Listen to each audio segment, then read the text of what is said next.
Buenas noches, mi nombre es Reynoso Mariel, estoy cursando el segundo año de la carrera de licenciatura y profesorado en Ciencias de la Educación. En este caso nos encontramos grabando un video debido a que estoy transcurriendo un embarazo y justo a la fecha que tenemos que defender las guías, me voy a encontrar en la ciudad de La Rioja. A continuación se va a presentar mi compañera. Buenas noches, mi nombre es Mariquena Mendoza. Como dijo la compañera, somos de la sede de Aymogasta. Y bueno, estamos compartiendo este video para poder explicar a través de un PowerPoint las guías número 1, 2 y 3. Bueno, ahora a continuación vamos a compartir el PowerPoint para brindar un poco mejor esta explicación de las guías. Va a comenzar mi compañera María.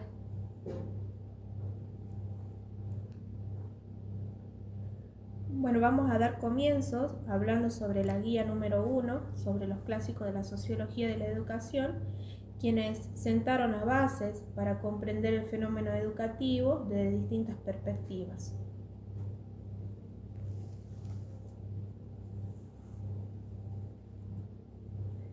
Vamos a empezar a hablar sobre Emile Durkheim, considerado el fundador de la sociología de la educación, quien considera la educación como un fenómeno social. Desde el autor nos habla sobre la concepción de la sociedad capitalista. Durkheim considera que la sociedad industrial requiere la reconstrucción de nuevos lazos de solidaridad y la consolidación de un orden moral a través de un sistema de normas que dé estabilidad y asegure así de esta forma la integración del individuo con la sociedad. Desde este autor, la sociedad capitalista se encuentra basada en la solidaridad y la cooperación. Cuando hablamos de la solidaridad y la cooperación, hacemos referencia, o un ejemplo que podemos brindar, es la creación de sindicatos y organizaciones laborales para proteger los derechos de los trabajadores y así promover la solidaridad entre ellos.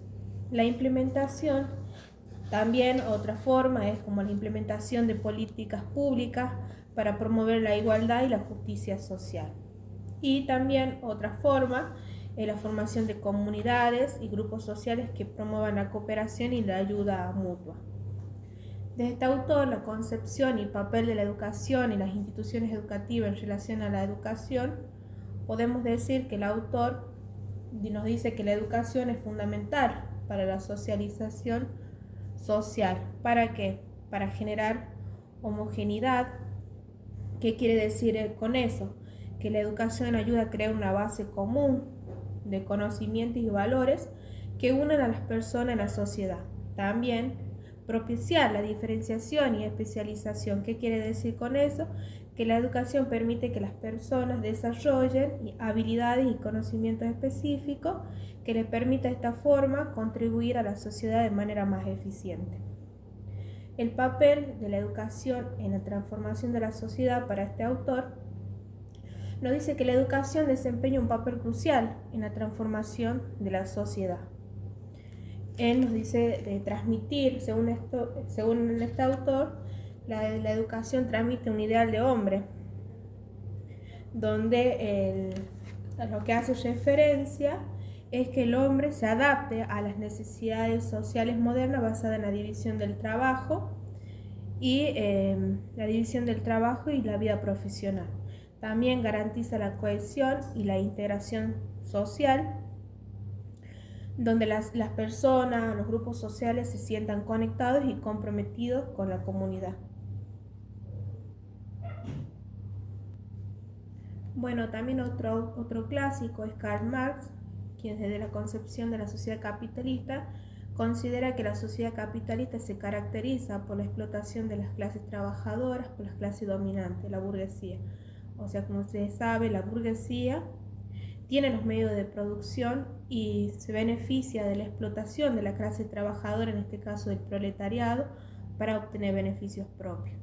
Desde la concepción y papel de la educación y las instituciones educativas en relación a la educación, nos dice el autor que la educación es un instrumento de las clases dominantes para perpetuar las relaciones de clases existentes y mantener el control social.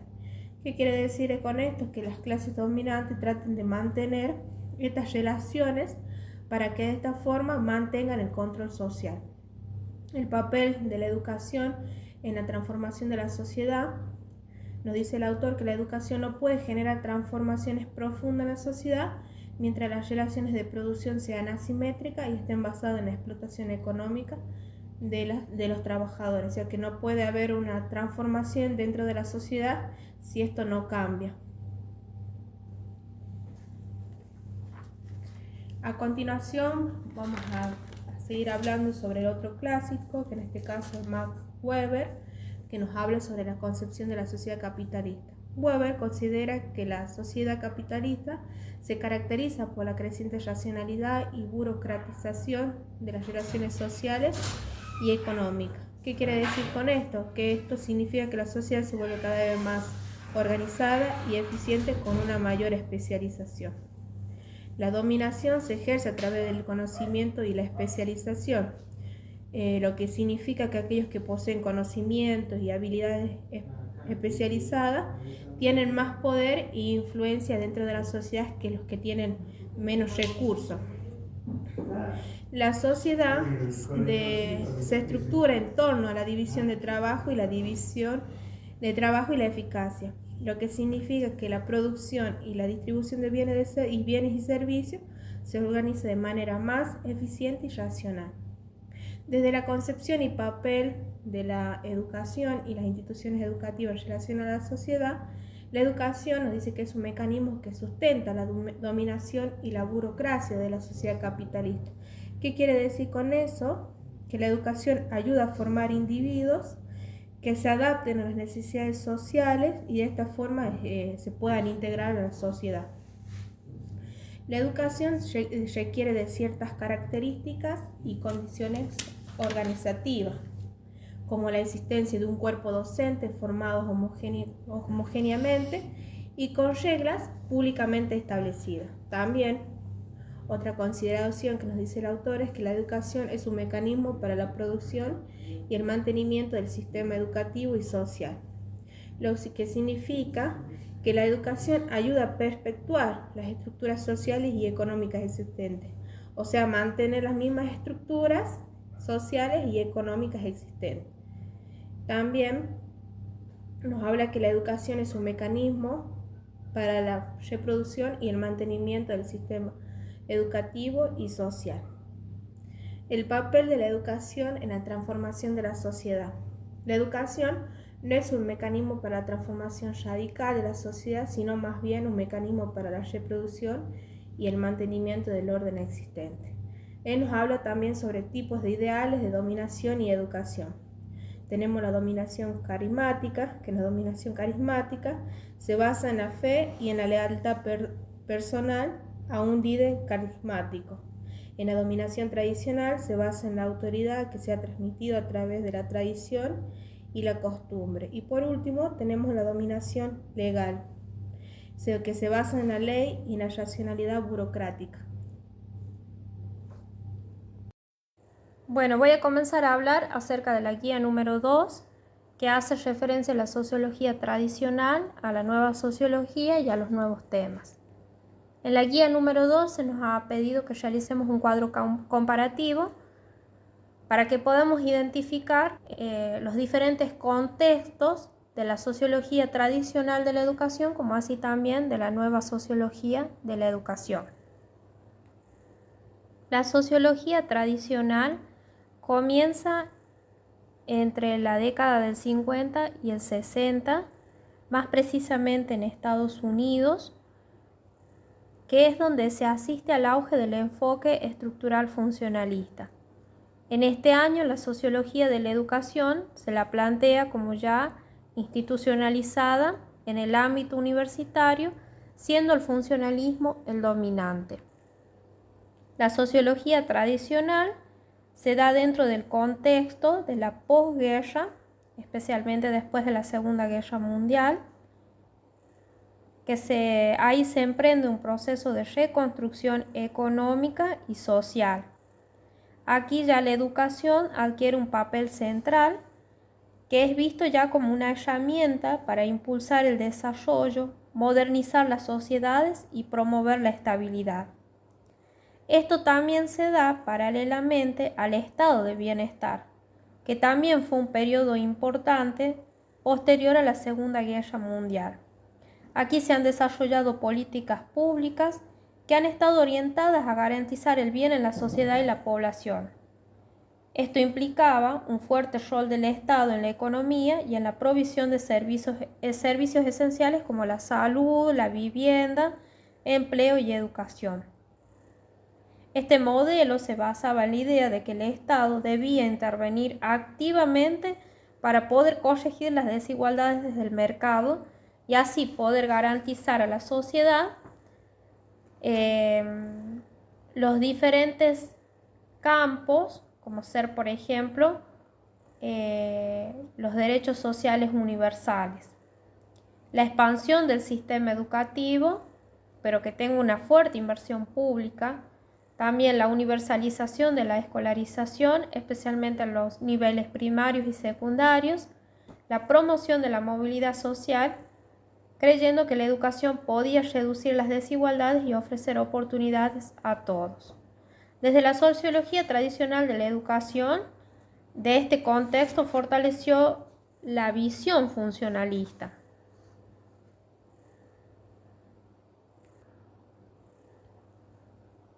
Desde la sociología tradicional, como había dicho anteriormente, se basaba en una visión funcionalista, ¿sí?, que consideraban al sistema, o sea, a la sociedad como un sistema, y estaba representado por Parson y Merton.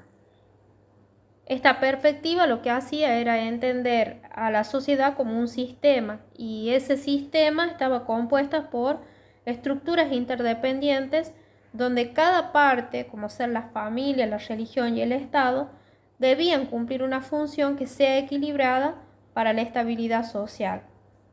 Acá la escuela ya aparece vista como una institución clave que integra a los individuos al sistema social mediante transmisión de valores, normas y conocimientos. Desde esta mirada, la educación promueve la movilidad social y seleccionaba a las personas que estaban aptas para ocupar distintos roles dentro del sistema, de forma justa y meritatoria, ¿sí? Por lo tanto, se consideraba que la persona que llegaba en ese momento, que llegaba lejos, era por un mérito propio, no por su clase social de origen, ¿sí? Acá se deja de lado también los conflictos sociales, como ser las desigualdades estructurales y los intereses de clases. También podemos decir que en la sociología tradicional de la educación, se trabajaba más que todo con lo que tenía que ver con lo objetivista, ¿sí? Si bien es cierto, se concebía lo social como una realidad externa que existía, pero por fuera de las personas. Esta idea se podía observar, se podía analizar como si los objetos fueran naturales, sin tener en cuenta los significados o las intenciones o las interpretaciones de los sujetos. Por ejemplo, en el caso de la educación sí se trabajó mucho con la escuela, pero se la trabajaba como una función social, ¿sí?, como una estructura que cumplía una función social, sin prestar atención lo que hacían las personas ahí, lo que pensaban, lo que sentían, ¿sí?, o hacían los alumnos y docentes en su vida cotidiana.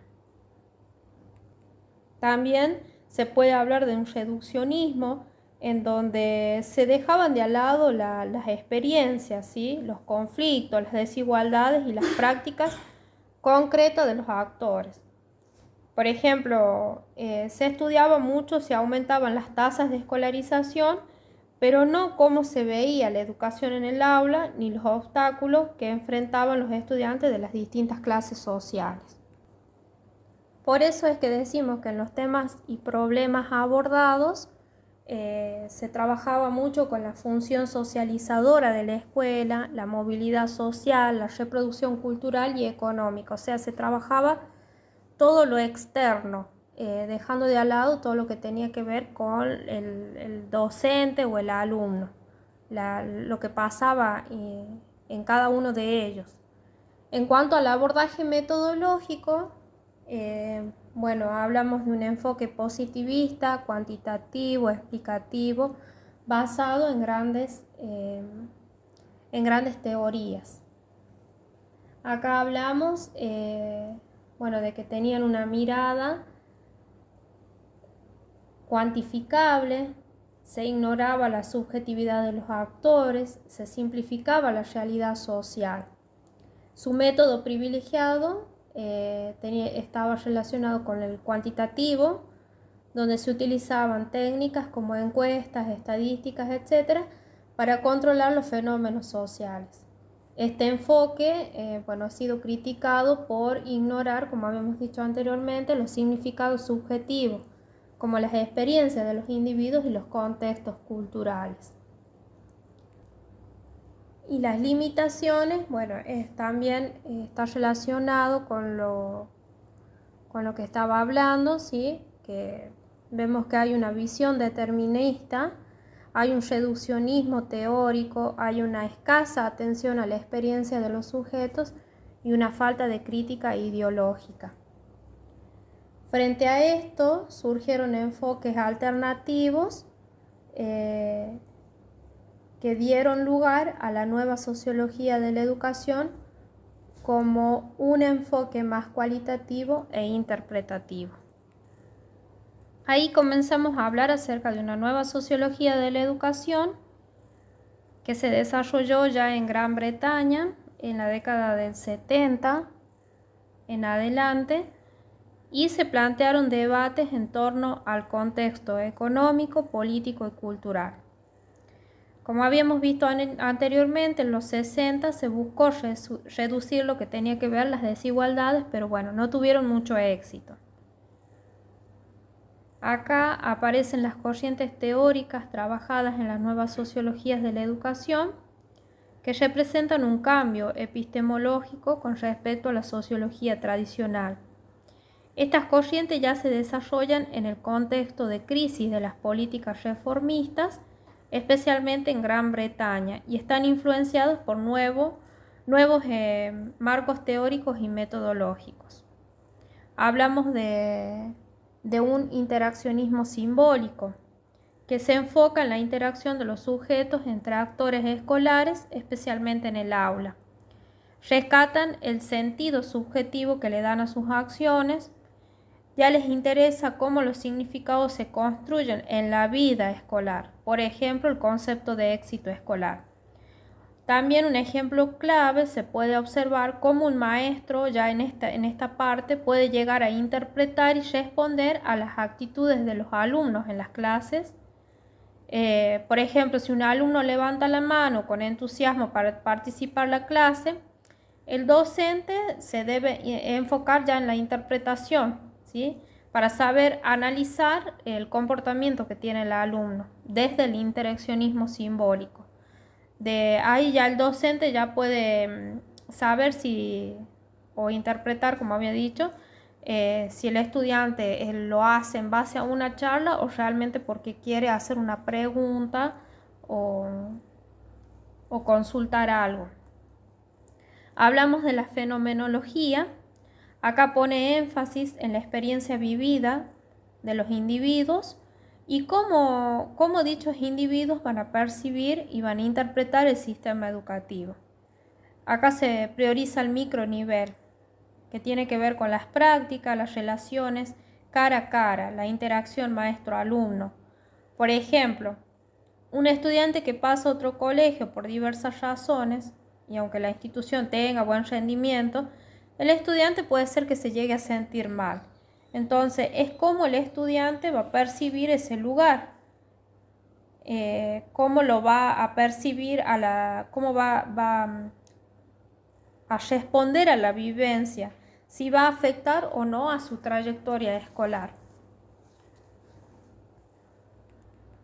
Y por último tenemos a la etnometodología.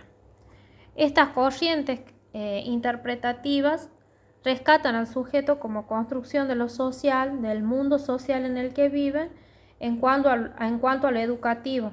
Son productores de realidades sociales objetivas como las instituciones. Dentro de este enfoque se tiene en cuenta todo lo que ocurre en el interior del aula. Por ejemplo, la interacción que hay entre el docente y el alumno, su capacidad de interpretación,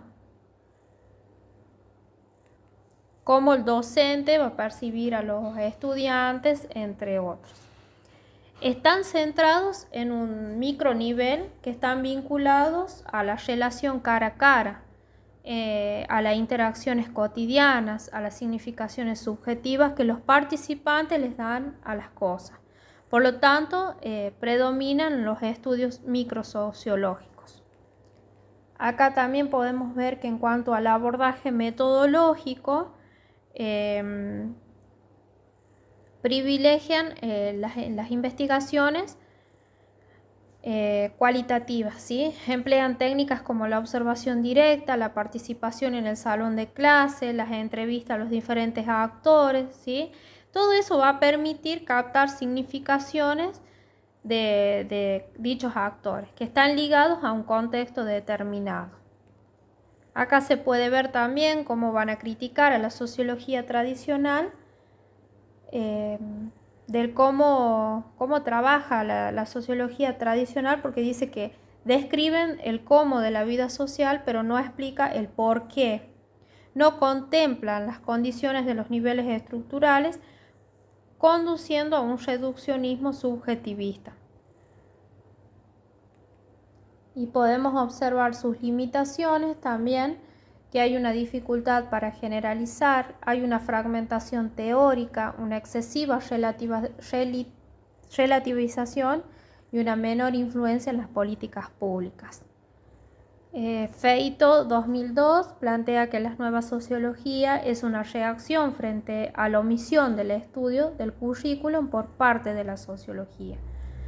Los estudios previos partían de la idea del déficit del alumno de la clase obrera, por lo tanto el currículum era algo ajeno a la sociología. Y en la nueva sociología es algo totalmente diferente.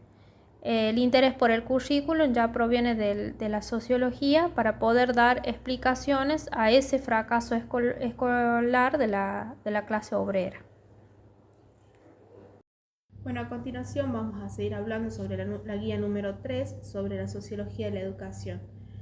Vamos a hablar sobre la definición de la sociología de la educación en relación al autor Agulla, quien define a la sociología de la educación como una sociología especial, que analiza y explica la socialización y la educación como procesos sociales, así como la relación entre la educación y la sociedad.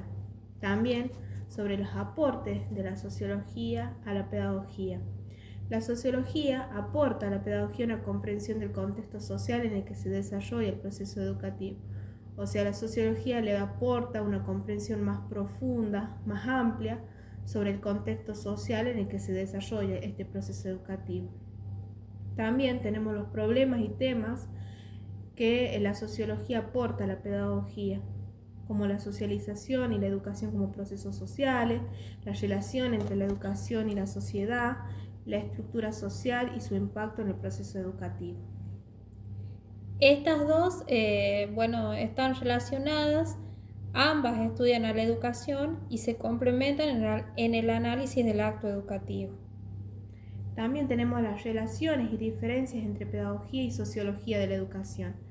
La pedagogía y la sociología de la educación son dos ciencias que son independientes y autónomas. La diferencia que existe entre ambas es que la pedagogía se enfoca en la educación como un proceso de enseñanza y aprendizaje, mientras que la sociología de la educación se enfoca en la socialización y la educación como proceso.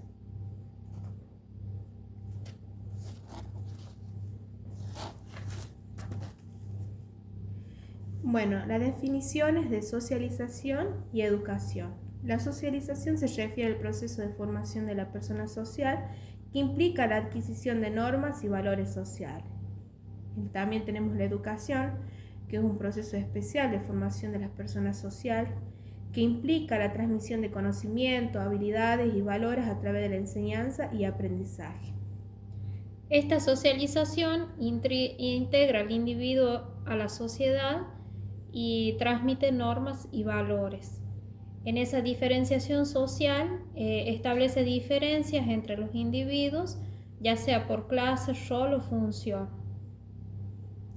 Ambas configuran lo que es la estructura social, y si no ocurre esa estructuración, no habría integración ni diversidad funcional dentro del sistema social.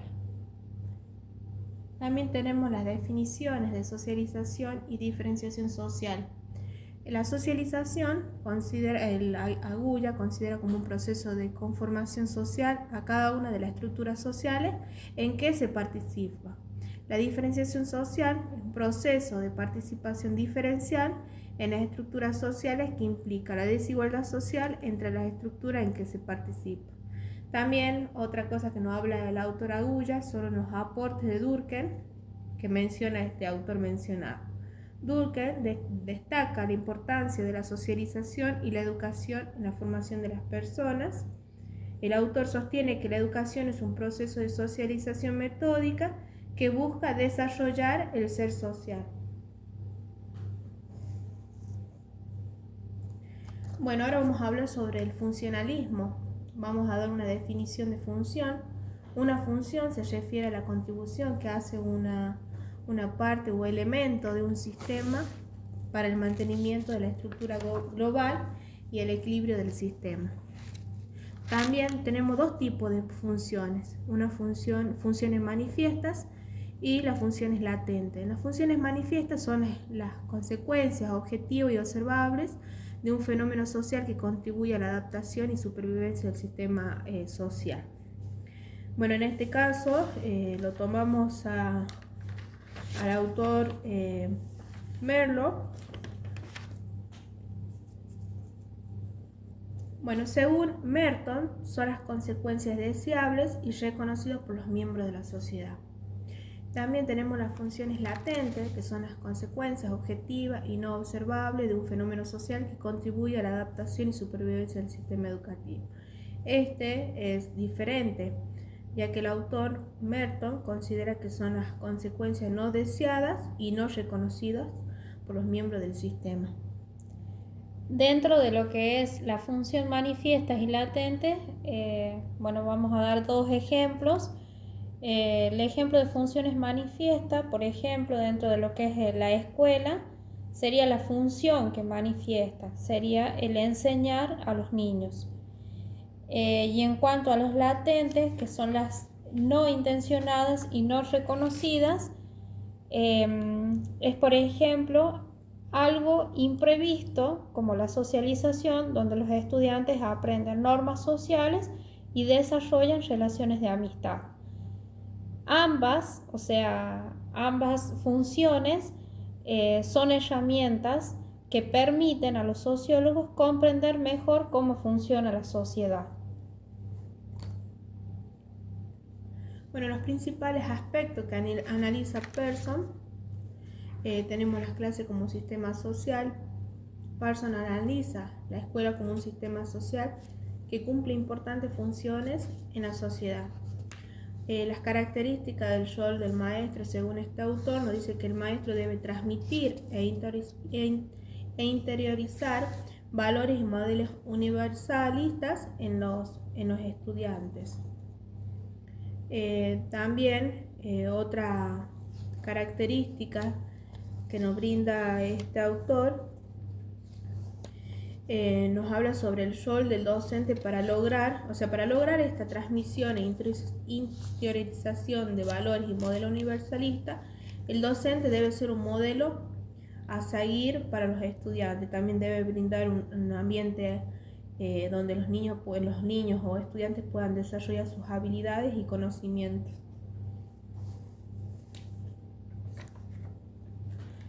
Las características del proceso de socialización en la escuela, según el funcionalismo, la escuela es un agente de socialización que transmite valores y normas sociales. La ideología meritocrática legitima la desigualdad social y la distribución de recursos humanos en la sociedad.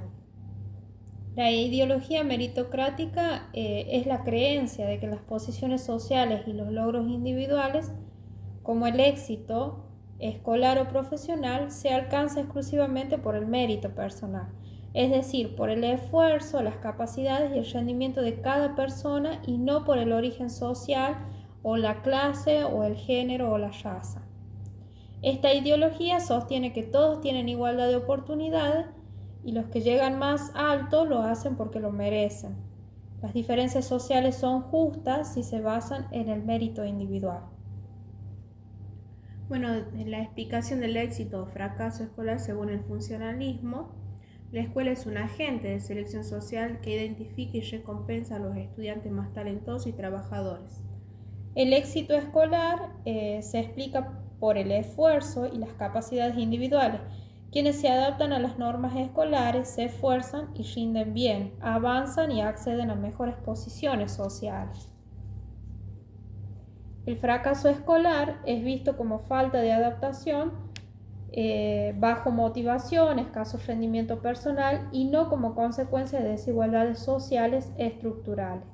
La escuela, según esta visión, selecciona de manera justa a quienes ocupan los mejores lugares en la sociedad, cumpliendo así su función de distribución de roles. Bueno, así damos por finalizado la explicación de las 3 guías con respecto a la sociología de la educación.